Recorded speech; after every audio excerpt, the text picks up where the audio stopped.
विलंबन केलं ती सांगा. विषय क्रमांक झाला काय नवीन लावलं इथं?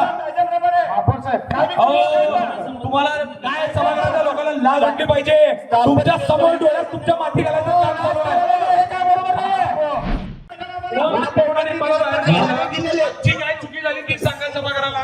लोकांना सांगा. बोलू देत नाही, आमचे माईक पडून घेता, आमच्या अंगावर येता, आम्ही बोलायला लागलो. दंगाची करता. सभागृहात ही भाषा. माननीय महापौरांनी मी बोललो तुम्हाला. अहो कसं बोलताय, काय भाषा तुमची? विषय चालणार नाही ना. विषय वाचा, त्यांच्यावर निलंबनाची कारवाई झालेली आहे कोर्टापुढे. माननीय महापौर साहेबांनी ऑलरेडी आदेश दिलेले आहेत, कृपया पालन करावे ही नम्र विनंती आहे. विषय क्रमांक 1 झाला का साहेब? तुम्ही सचिव तुम्ही कुठल्या निलंबन केलं ती सांगा. विषय क्रमांक 1 झाला काय नवीन लावलं इथं? तुम्हाला काय सभागृहाच्या लोकांना लाज वाटली पाहिजे. तुमच्या समोर डोळ्यात तुमच्या माती घालायचं काम चालू आहे. सगळ्यांच्या डोळ्यात माती घालायचं. भाषेसाठीच विलंबन झालंय. लोकांना लक्षात आलं पाहिजे की आपल्याला काय करावे. आपल्या डोळ्यासमोर आपल्या सोलापूर शहरामध्ये लोकांच्या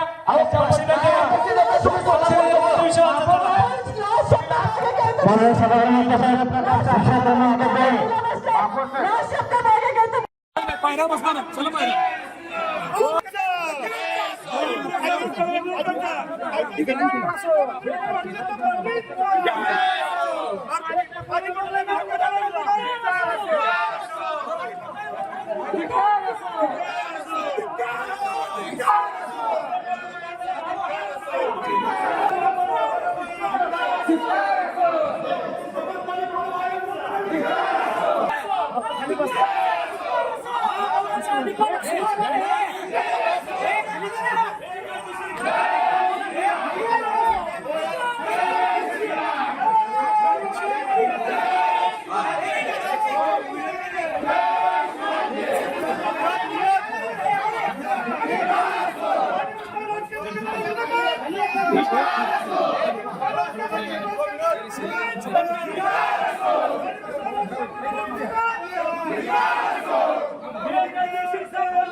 दोन 2.5 लाख करदाते आहेत.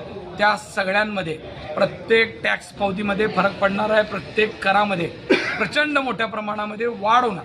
आज जरी यांनी म्हणत असतील आम्ही कोणतीही वाढ करणार नाही, पण ही जी रेडी रेटनरची कर प्रणाली आहे ही महाराष्ट्रातली कोणतीच महापालिका अवलंबून करत नाही. फक्त मुंबई महापालिका एकटी यावर करते. बाकी कोणतीही महापालिका या पद्धतीनं कर लावत नाही.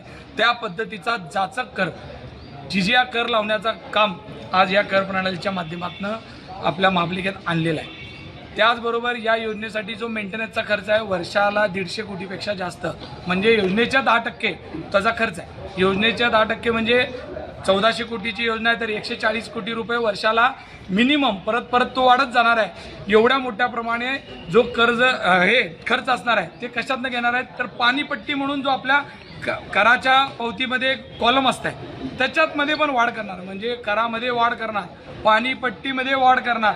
आणि या दोन्ही सगळ्या गोष्टीत वाढ झाल्यानंतर पैसे कुणाकडनं काढणार तर सर्वसामान्य जे काय आमचे नागरिक आहेत त्यांच्या खिशात हात घालून पैसे काढण्याचं काम येणार आहे. मी नागरिकांना एवढंच आवाहन करतो, आपली जुनी पावती सांभाळून ठेवा. आपल्याकडं किती पावतीमध्ये फरक पडत होता तुम्हाला सगळ्याला माहीत आहे, आणि पुढच्या वर्षी आपली लागू झालेली पावतीत किती फरक पडणार आहे. या वर्षी जरी लोकांना लक्षात आलं नाही तर पुढच्या वर्षी या लोकांना लक्षात येईल की या पावतीत किती मोठ्या प्रमाणामध्ये किती पटीनं वाढ झालेली. महाराष्ट्रातील सर्व बातम्यांचे विश्वासार्ह व्यासपीठ, सकाळच्या सर्व सोशल मीडिया प्लॅटफॉर्मला लाईक, फॉलो आणि सबस्क्राईब करा.